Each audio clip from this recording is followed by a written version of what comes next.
tarde. Boa tarde.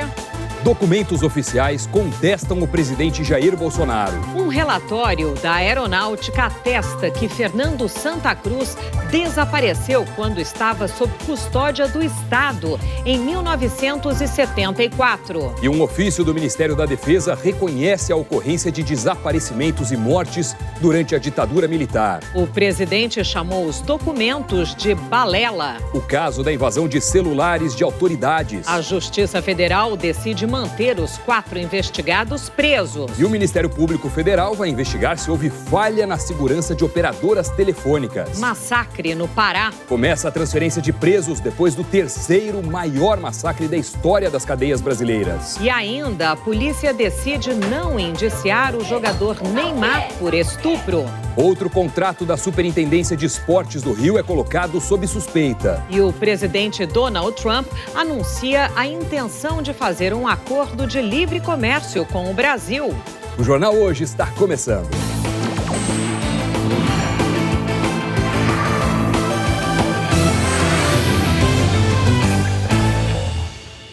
A polícia de São Paulo concluiu o inquérito que apurava a denúncia de estupro e agressão contra o jogador Neymar. E decidiu não indiciá-lo. A gente vai falar com o repórter Bruno Tavares, que está acompanhando o caso. Bruno, boa tarde para você.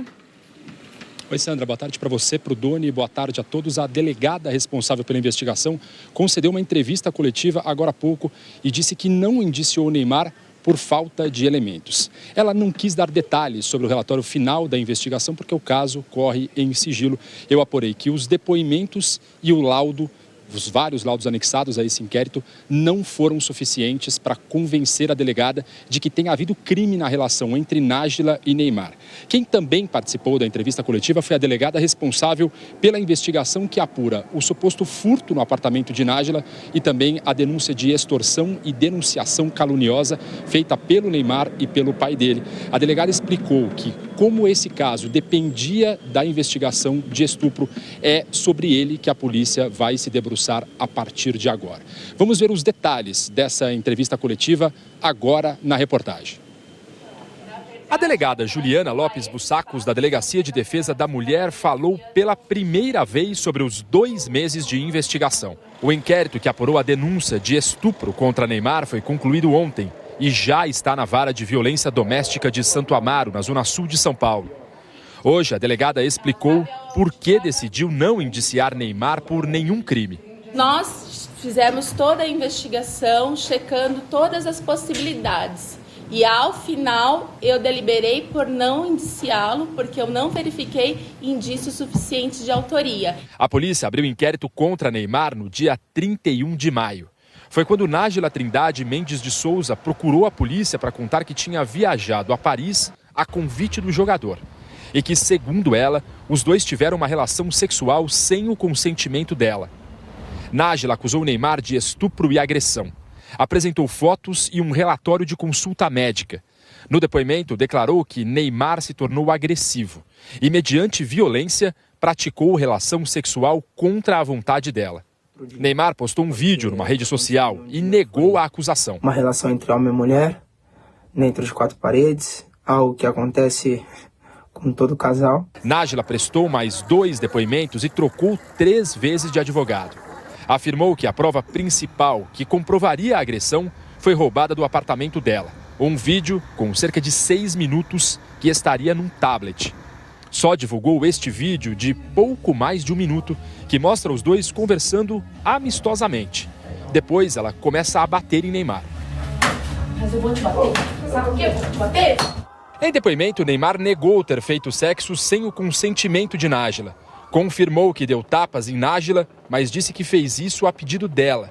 E afirmou que ela ainda posou para uma foto que ele fez. A polícia entende, então, que não houve agressão. Na verdade, que não houve indícios suficientes para indiciar o investigado. No crime de estupro, geralmente a lesão corporal ela é absorvida, então é apurado no estupro. O Ministério Público deve decidir se pede o arquivamento do caso ou se oferece denúncia à Justiça contra Neymar. As únicas provas que ainda não estão no inquérito são as imagens das câmeras de segurança do hotel em Paris e o prontuário médico do ginecologista particular de Nájila. Essas imagens de Paris não chegaram aos autos do inquérito policial, mas em razão de todo o conjunto probatório, eu verifiquei que não se tratava de uma prova imprescindível para a conclusão do inquérito policial.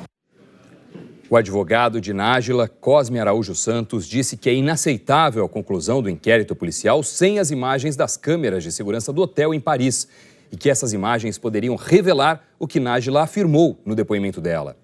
A defesa do jogador Neymar não quis se manifestar. A polícia de Minas procura um homem suspeito de matar a ex-mulher e o filho dela no meio da rua, em Belo Horizonte. Tereza Cristina Pérez, de 44 anos, voltava da academia ontem à noite quando foi assassinada. Câmeras de segurança mostram um homem com capuz que abre o porta-malas desse carro. Em seguida, ele pega e esconde uma arma. Pouco depois, o homem atira em Tereza, que morreu na hora. As câmeras não mostram, mas ele matou também o filho dela, Gabriel Pérez, de 22 anos. O principal suspeito é o ex-companheiro de Tereza, Paulo Henrique da Rocha, de 33 anos. Ela chegou a registrar 9 boletins de ocorrência contra Paulo. O primeiro foi em janeiro deste ano, quando o casal passava férias no Rio Grande do Norte. De acordo com o boletim, Paulo Henrique chutou Tereza e torceu o braço dela. Nessa ocasião, Tereza solicitou medida protetiva, porque estava com medo. Em uma outra ocorrência, em abril, Tereza conta que Paulo tinha feito um perfil falso com o nome dela, dizendo que a companheira era garota de programa. Paulo também mandou mensagem para o filho de Tereza, dizendo que alguém da família iria se machucar. Só neste ano, Paulo Henrique foi preso 2 vezes por tentar agredir ou se aproximar da ex-companheira. Graças à medida protetiva que conseguiu na justiça, Tereza recebeu por 6 vezes a visita dos policiais da Patrulha de Prevenção à Violência Doméstica. Mas ontem, ela não teve a chance de pedir socorro. Esse cara foi denunciado não sei quantas mil vezes, sabe? Aprontou, infringiu, riu na delegacia. Se ela fazia parte dessa rede de proteção e aconteceu esse crime, qual que é o erro? Essa, inclusive vítima, ela foi encaminhada pela Polícia Militar à questão psicológica, ela foi encaminhada pela Polícia Militar para a questão da Defensoria Pública, foi sugerida para ela medidas de abrigamento, inclusive, muitos recusam. Lamentamos profundamente a morte dela, mas acreditamos que o programa tem sido eficiente. No interior do Paraná, a polícia investiga outro feminicídio. Jailson Macedo invadiu essa casa na cidade de Tunas do Paraná ontem à noite e matou a ex-mulher, Taciele Carine Santos. A irmã e a mãe da vítima chegaram a lutar com Jailson e também foram baleadas. As duas estão internadas, mas não correm risco de vida. A polícia diz que Jailson tem histórico de violência contra outras mulheres, mas Taciele não tinha medida protetiva contra ele. O casal estava separado há 1 mês e Jailson não aceitava o fim do casamento. Ele fugiu depois do crime. A Polícia Civil do Rio já identificou 23 assassinatos cometidos por uma milícia que agia na cidade de Queimados, na Baixada Fluminense. A repórter Larissa Schmidt tem mais informações. Boa tarde, Larissa. Oi, Sandra, boa tarde para você, boa tarde a todos. A Polícia Civil e o Ministério Público estimam que pode passar de 100 o número de assassinatos cometidos por essa milícia. O grupo foi alvo de uma operação no último dia 18. Esses criminosos dominavam condomínios do programa Minha Casa Minha Vida e vendiam ilegalmente serviços como gás, segurança e até venda, por exemplo, de kit churrasco. O jornal hoje mostrou que a quadrilha usava uma rede social para receber encomendas de assassinatos. As investigações apontam que 20 homicídios cometidos entre 2016 e 2017, que já estavam nos registros da polícia, agora estão relacionados à ação desse grupo. São vítimas que tiveram fotos publicadas nessa rede social da milícia. Um dos presos na operação, apontado como chefe do grupo, é Davi Brasil, ex-secretário de Defesa Civil de Queimados e vereador pelo Avante. Outros 3 corpos foram encontrados há 2 semanas de assassinatos cometidos recentemente. E agora a polícia vai fazer buscas para ver se encontra outros cemitérios clandestinos. Sandra, Doni. Larissa Schmidt, obrigada. Os primeiros presos, suspeitos de comandar o massacre em Altamira, com 57 mortos, foram transferidos agora há pouco. Vamos falar com o Fabiano Vilela, que acompanhou a chegada deles a Belém e traz informações ao vivo. Oi, Fabiano, boa tarde. Oi, Doni, boa tarde a todos. Os presos estão sendo trazidos de Altamira aqui para o grupamento aéreo da Secretaria de Segurança Pública do Pará, que fica aqui no Aeroporto Internacional de Belém. Mais de 100 policiais participam dessa operação. Os 46 presos envolvidos no massacre estão sendo transferidos em pequenos grupos. 36 detentos serão levados para presídios aqui do estado e 10 que teriam comandado a matança serão transferidos para presídios federais. Segundo a polícia, o Centro de Recuperação de Altamira, onde houve o massacre, recebe presos provisórios e condenados. E a Superintendência do Sistema Penitenciário informou que ainda não informou sobre o processo criminal dessas vítimas. Os nomes dos presos mortos foram divulgados, mas os corpos ainda estão sendo identificados. A prisão em Altamira está com um policiamento reforçado. Os corpos das 57 vítimas do massacre foram levados nesta carreta para o Instituto Médico Legal. Na entrada do IML estavam muitos parentes de presos assassinados, mas ninguém quis falar. No Centro de Recuperação Regional de Altamira, no sudoeste do Pará, a capacidade é para 200 presos, mas havia 311. Às 7 da manhã de ontem, membros de uma facção criminosa que estavam no Bloco A atacaram presos de um outro grupo. Eles invadiram e incendiaram o prédio. 41 morreram asfixiados pela fumaça e 16 foram decapitados. Logo após o massacre, famílias dos detentos foram para a porta do presídio em busca de notícias. Altamira fica no interior do Pará, a 850 quilômetros de Belém. Dos 46 presos que estariam envolvidos no massacre, 15 teriam participado diretamente da matança e, segundo a polícia, devem responder por esses crimes. O governo do Pará pediu ao Ministério da Justiça e Segurança Pública o apoio de agentes do Departamento Penitenciário Nacional para reforçar a vigilância nos presídios do estado. O massacre em Altamira, o terceiro maior da história do país, teve repercussão internacional. O jornal espanhol El País destacou que o ataque em Altamira foi a pior matança em penitenciárias do Brasil este ano. O The New York Times chamou a atenção para mais uma rebelião em prisões superlotadas do Brasil, onde, segundo a reportagem, os investimentos nas casas penais não acompanharam o aumento da população carcerária. A gente está trabalhando para que seja reduzido essa demanda, tanto o número de vagas, com a entrega de quase 2.000 vagas até o final deste ano, além da contratação inicialmente de 500 concursados e, quem sabe, a contratação de novos futuramente. O presidente Jair Bolsonaro, em entrevista ao deixar o Palácio da Alvorada hoje cedo, questionou a Comissão Nacional da Verdade e chamou de, abre aspas, balela, fecha aspas, os documentos oficiais da Aeronáutica e do Ministério da Defesa sobre mortos na ditadura. Hoje de manhã, na saída do Palácio da Alvorada, o presidente Jair Bolsonaro falou com os jornalistas e questionou a legitimidade da Comissão Nacional da Verdade, que apurou violações de direitos humanos durante o governo militar. Ele foi indagado sobre as versões diferentes, a dele e a versão oficial sobre a morte de Fernando Augusto de Santa Cruz Oliveira, o pai do presidente da Ordem dos Advogados do Brasil. Você acredita em Comissão da Verdade? Qual foi a composição da Comissão da Verdade? Foram 7 pessoas indicadas por quem?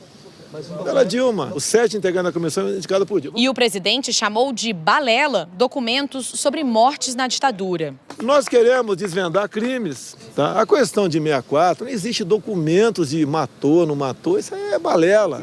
Todo esse assunto começou ontem, quando o presidente Bolsonaro reclamou da atuação da OAB durante a investigação do caso da facada, dada por Adélio Bispo nele. Jair Bolsonaro atacou o presidente da Ordem, Felipe Santa Cruz, e falou sobre a morte do pai dele. O pai, Fernando Augusto de Santa Cruz Oliveira, foi militante estudantil e integrou a Ação Popular, uma organização contrária ao regime militar.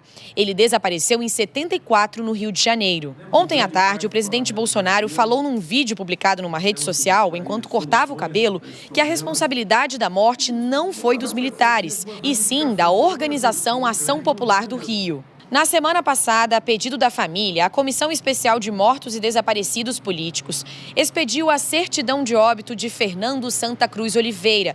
Diz que ele faleceu, provavelmente, no dia 23 de fevereiro de 1974, no Rio, em razão de morte não natural, violenta, causada pelo Estado brasileiro, no contexto da perseguição sistemática e generalizada à população identificada como opositora política ao regime ditatorial. A Comissão Nacional da Verdade, que apurou violações de direitos humanos durante o governo militar, tratou do caso de Santa Cruz. O relatório diz que foram ouvidos 2 ex-agentes da ditadura sobre o desaparecimento dele.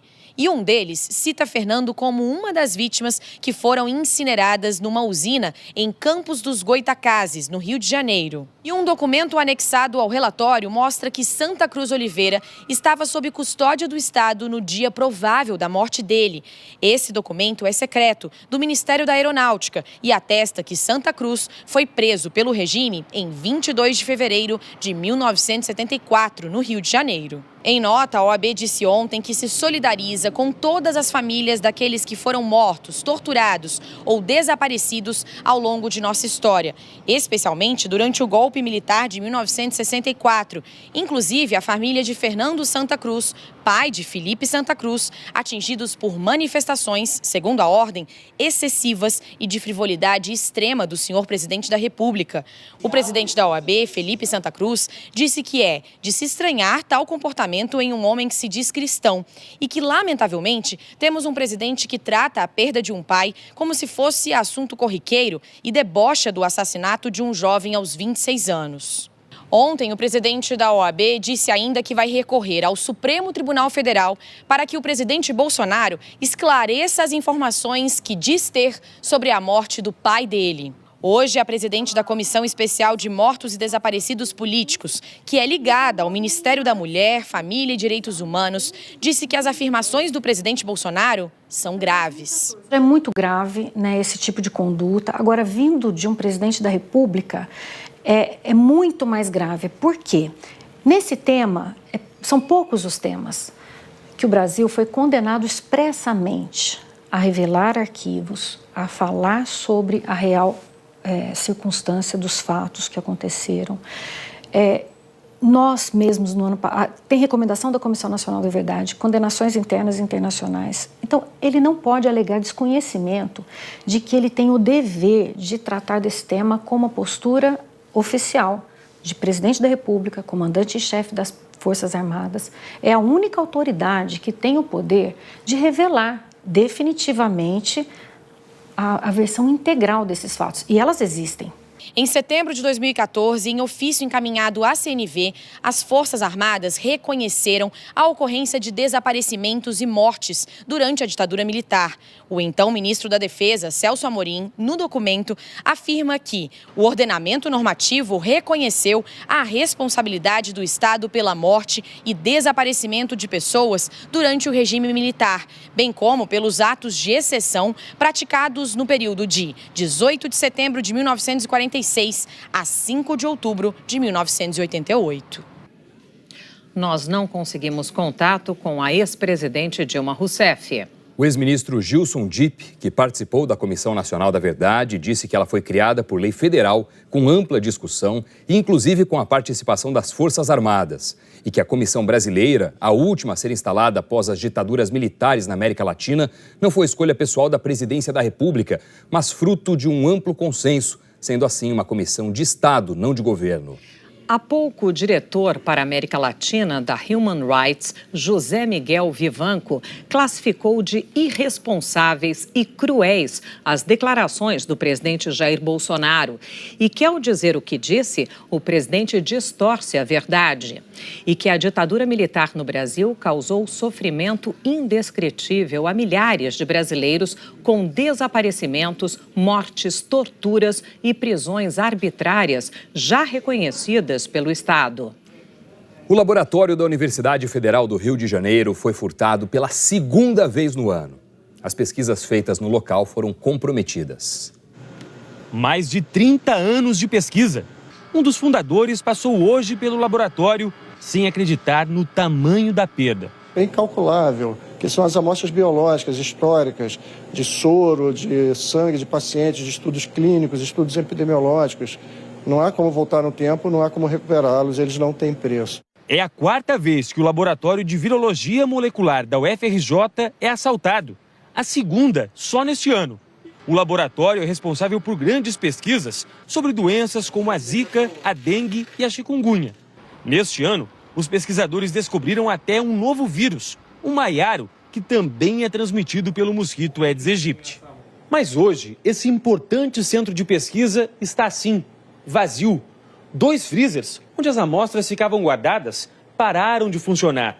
Tudo isso aconteceu depois que ladrões furtaram os cabos do prédio e provocaram uma explosão.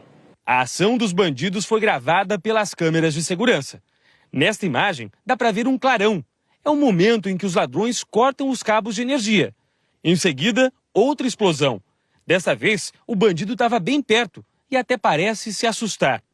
Logo depois, os 2 criminosos vão embora juntos, com as mãos cheias de materiais.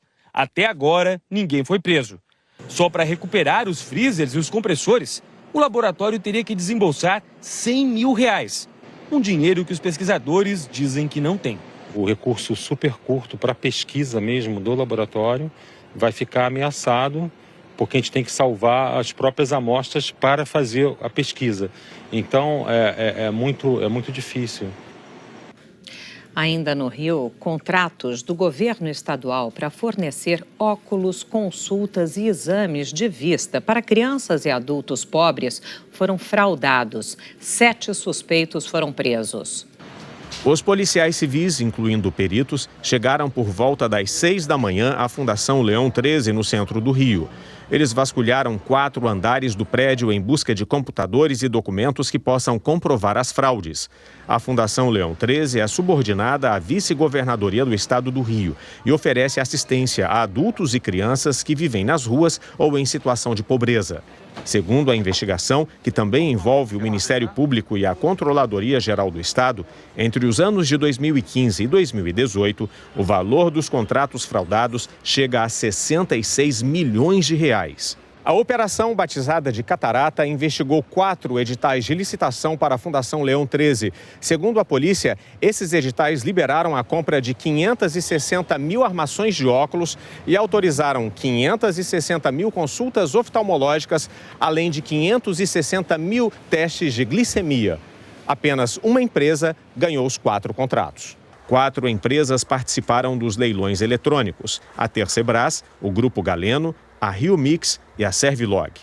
3 delas funcionam no mesmo prédio, no mesmo andar. Segundo as investigações, não havia concorrência, apenas uma simulação. E os lances eram feitos do mesmo computador.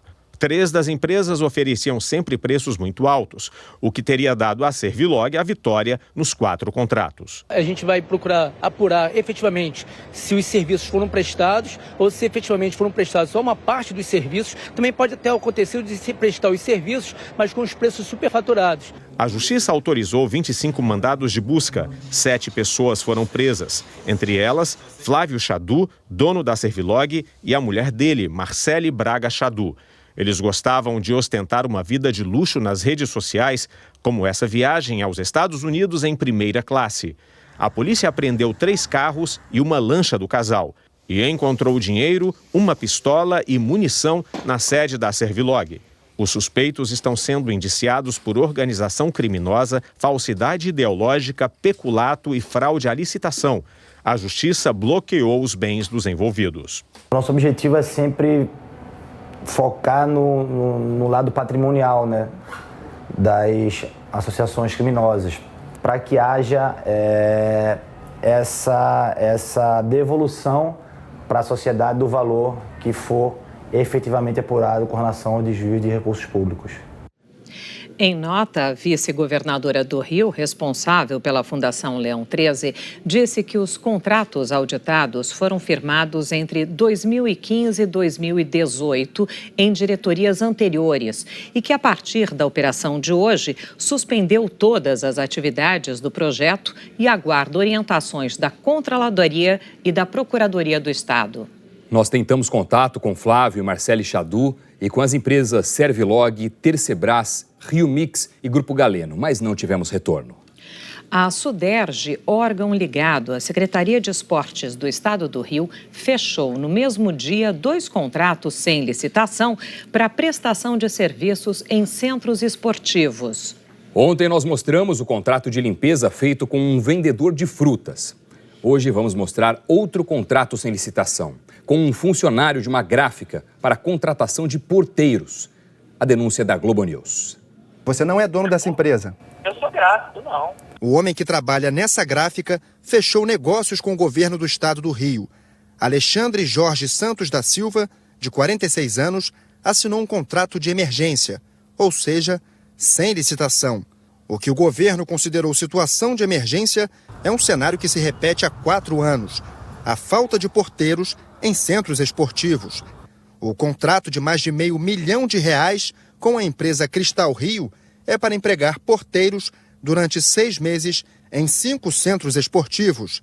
A responsável pelo negócio foi a Suderge, a Superintendência de Desportos do Estado do Rio de Janeiro, ligada à Secretaria de Esportes. Nesse documento, obtido com exclusividade pela Globo News, a Procuradoria-Geral do Estado já havia alertado que não havia elementos fáticos capazes de caracterizar a alegada situação emergencial. Esse contrato emergencial foi assinado no mesmo dia do fechamento de um outro negócio entre a Suderge e a Clarity Rio, 1º de abril desse ano. Ontem, a gente mostrou que o dono da Clarity Rio, contratada para fazer a limpeza dos centros esportivos, é um vendedor ambulante de frutas. Você quer o dono aqui?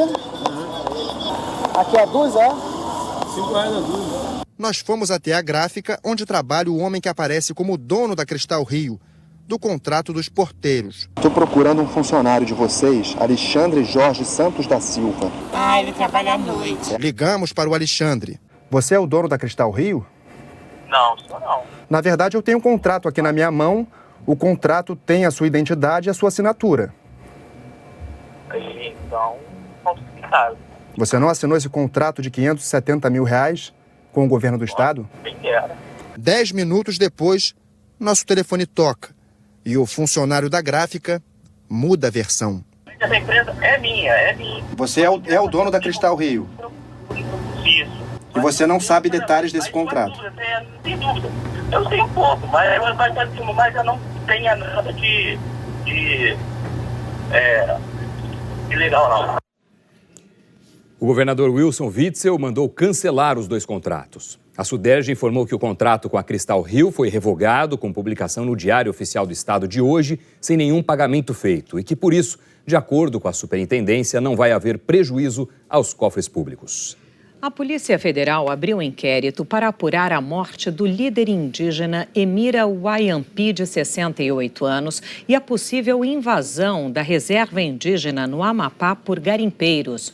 Ontem, a Polícia Federal afirmou que foi à aldeia Aramirã, mas que não encontrou nenhum sinal da presença de pessoas estranhas. O Ministério Público Federal informou que até o fim da semana, a Polícia Federal vai entregar um relatório com imagens, fotos e coordenadas geográficas dos locais investigados. O Conselho das Aldeias Wayampi diz que está preocupado e que há invasores na região. Mais da metade dos assassinatos de defensores ambientais no mundo aconteceu na América Latina. Esse foi o resultado de um relatório divulgado hoje. E quem tem mais detalhes ao vivo de Londres é o repórter Pedro Vedova. É com ele que a gente fala ao vivo. Salve, Pedro, boa tarde para você. Qual é a posição do Brasil nesse levantamento? Boa tarde, Doni, Sandra, para todo mundo. O Brasil é o 4º nessa lista, o primeiro são as Filipinas. E a cada semana, na média, 3 defensores da terra foram mortos em todo o mundo. São ativistas, lideranças indígenas, ambientalistas, ameaçados pelos interesses de mineradoras, madeireiros, fazendeiros também. Essa foi a primeira vez em 17 anos que o nosso país não ficou no topo desse ranking terrível. Os dados são de 2018, então ainda no governo passado. Eu conversei com o porta-voz da Global Witness, que é a ONG que produziu esse relatório, e ele explicou que isso tem a ver com a queda nas taxas de homicídio no Brasil como um todo e também pela atenção internacional maior. Os grupos indígenas parecem que têm conseguido se organizar para alertar o mundo. Pelo menos 20 ativistas foram assassinados em 2018, menos do que em 2017, quando houve um pico de 57 mortes. O setor que mais mata líderes ambientais é a mineração, Doni. Pedro Vedova, obrigado pelas informações ao vivo. E o presidente dos Estados Unidos, Donald Trump, disse hoje a repórteres na Casa Branca que quer trabalhar em um acordo de livre comércio com o Brasil. Vamos agora direto a Nova York falar sobre esse assunto com a correspondente Sandra Coutinho. Oi, Sandra, boa tarde para você. Explica para a gente qual foi o contexto dessa declaração dele. Boa tarde, Doni, Sandra, boa tarde a todos. Olha, o presidente conversava com jornalistas no jardim da Casa Branca quando a correspondente Raquel Krahenbuhl perguntou se ele gostaria de fechar um acordo comercial com o Brasil. Vamos ver o que ele respondeu. Yeah, we're going to work on a free trade agreement with Brazil. Brazil's a big trading partner. They charge us a lot of tariffs, but other than that, we love the relationship.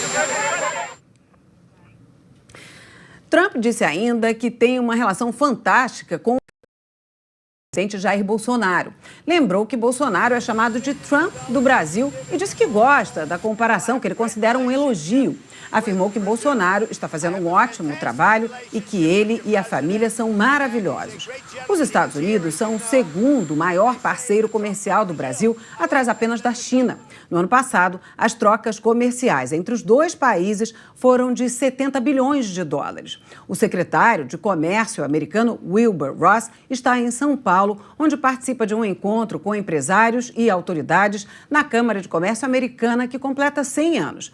Amanhã, o secretário tem na agenda um encontro com o presidente Jair Bolsonaro em Brasília. É a primeira visita de um secretário de Comércio americano ao Brasil em 8 anos. Como o Brasil faz parte do Mercosul, formado também por Argentina, Uruguai e Paraguai, um acordo comercial com os Estados Unidos teria que incluir os parceiros do bloco. Dori. Vamos acompanhar então se isso vai além da declaração de hoje. Valeu, Sandra. Obrigado pelas informações. Ainda hoje o registro de um redemoinho no Mato Grosso. E a seguir o caso dos hackers, a Justiça Federal decide manter os 4 investigados presos. E a queda de um avião mata 17 pessoas no Paquistão. A gente volta já. No Paquistão, pelo menos 17 pessoas morreram na queda de um avião.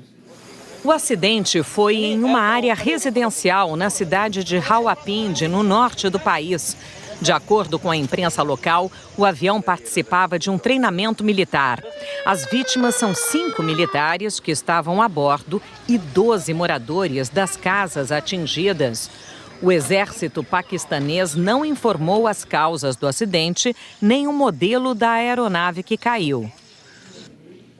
A chuva finalmente deu uma aliviada em parte do Rio Grande do Sul. Ele já está aqui, Thiago Scheuer. Boa tarde, bem-vindo. Tudo bem, gente. Obrigado. Boa tarde para todo mundo. E essa trégua continua para os gaúchos ou não?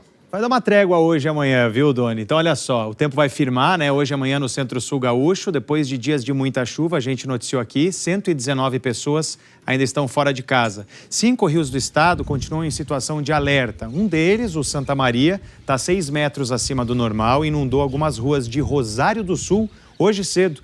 E claro, como está tudo ainda muito úmido, né? Os riscos de deslizamento de terra, alagamento ainda continuam em boa parte aqui do sul gaúcho. Já em Porto Alegre, que está na metade norte do estado, continua chovendo até o fim da tarde, só que não são temporais não, a máxima vai chegar aos 20 graus. E essa chuva, ela pega todo o norte, né, do Rio Grande do Sul, você vê aqui num verde mais escuro. Santa Catarina também todinho tem essa previsão de chuva, sul do Paraná e também leste paranaense. Tem chuva também aqui, ó, no norte do Maranhão e também pegando o norte do Brasil, né? Pega boa parte aqui do Pará, pega também o Amapá, Roraima e centro-norte do Amazonas. Tem chuva também no leste nordestino, entre aqui o Rio Grande do Norte e também o litoral sul da Bahia. Maceió, Aracaju devem acumular aí 25 milímetros e Salvador um pouco mais de chuva, 30 milímetros para hoje. E é normal chover bastante assim no leste do Nordeste nos meses agora do inverno. Só que esse ano essa chuva está acima da média em grande parte da região e isso acabou diminuindo aquela área de seca por lá, né? Comparando com o mesmo período do ano passado. Veja só que aqui as cores, né, estão bem mais vivas, isso significa mais secura do que, por exemplo, neste ano, isso aqui é o mês de junho. nessa comparação. Agora, Thiago, tem outras regiões que estão ainda mais secas do que isso que você mostrou agora? Tem sim. Você viu ali o amarelão, né, Sandra, nesse mapa? Então, a massa de ar seco, ela continua morando aí no meio do Brasil, secando tudo. Isso aqui é tudo umidade baixa hoje à tarde. Olha só, Sinop, em Mato Grosso, Rio Verde, em Goiás, 2 cidades aí com baixa umidade. Em Alto Taquari, no sul de Mato Grosso, o repórter cinematográfico Sebastião Santana registrou no fim da manhã esse redemoinho de poeira aí. O fenômeno é comum quando está bem seco como agora. Agora à tarde, então, também vai ficar quente, mais seco em Palmas, Cuiabá, Teresina e Rio. São Paulo, aí sim, um pouco mais de nuvens e deve ter garoa à noite. Garoa que continua amanhã? Então, amanhã seca tudo, viu, Doni? De novo, formação, né, de uma frente fria poderosa lá no sul do Rio Grande do Sul. Essa frente fria, então, vai se formar e deve chegar na fronteira gaúcha na quinta-feira. A gente traz os detalhes dessa semana. Fechado. Valeu, gente. Até mais. Obrigado. Nos Estados Unidos, uma obra inaugurada esta semana mudou o cenário de um dos lugares mais tensos do mundo. Estas gangorras foram instaladas na fronteira entre o México e os Estados Unidos. A ideia foi de 2 arquitetos. Eles disseram que o objetivo da obra é lembrar que crianças e adultos dos 2 lados estão ligados de muitas maneiras e que qualquer ação de um lado tem consequência direta no outro.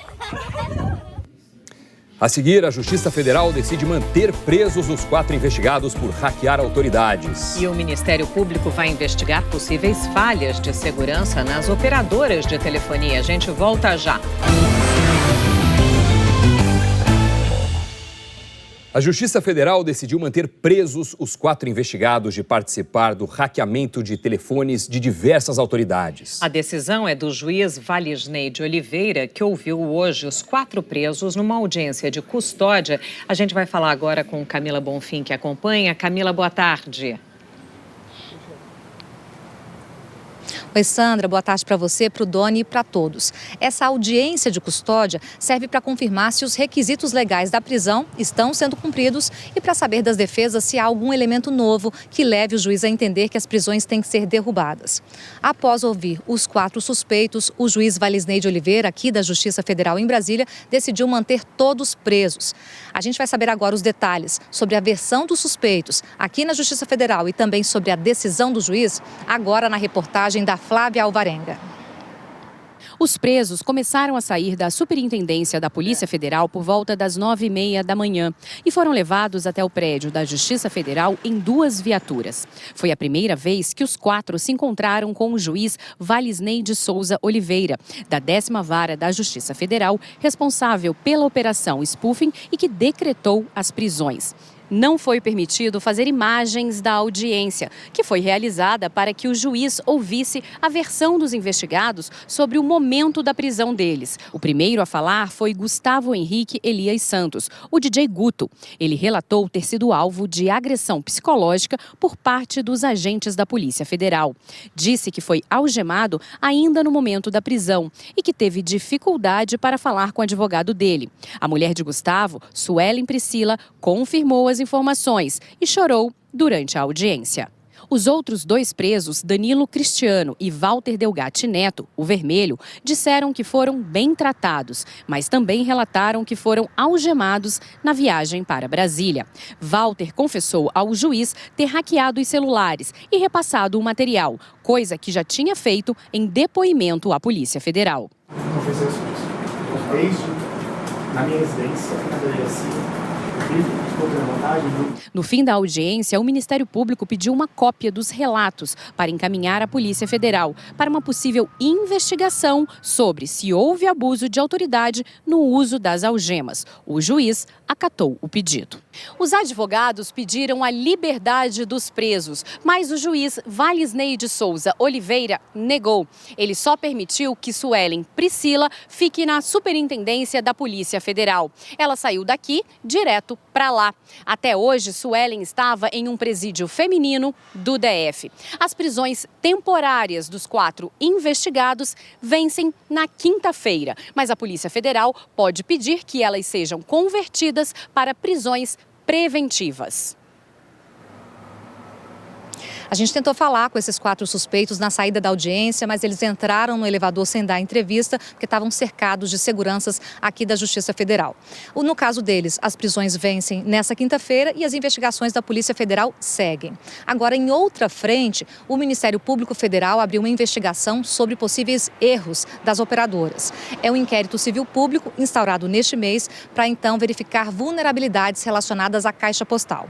Essa brecha foi explicada na decisão do juiz Valisney de Oliveira na última semana, quando ele autorizou as prisões, que é a seguinte brecha: o Telegram, ele autoriza o usuário a pedir o código de ativação para usar o aplicativo na versão computador por ligação telefônica, ou seja, receber isso ou receber depois esse código de ativação por mensagem de voz. E essa senha falada ficava guardada na Caixa Postal. O principal suspeito, Walter Delgatti, já disse que acessou ilegalmente a Caixa Postal dessa forma. A Anatel, em relação a isso, diz que está colaborando com as investigações.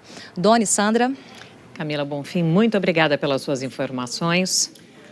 O Jornal Hoje termina aqui. Você acompanha outras notícias no Jornal Nacional. Uma boa tarde e até amanhã. Tchau. Uma ótima tarde para você.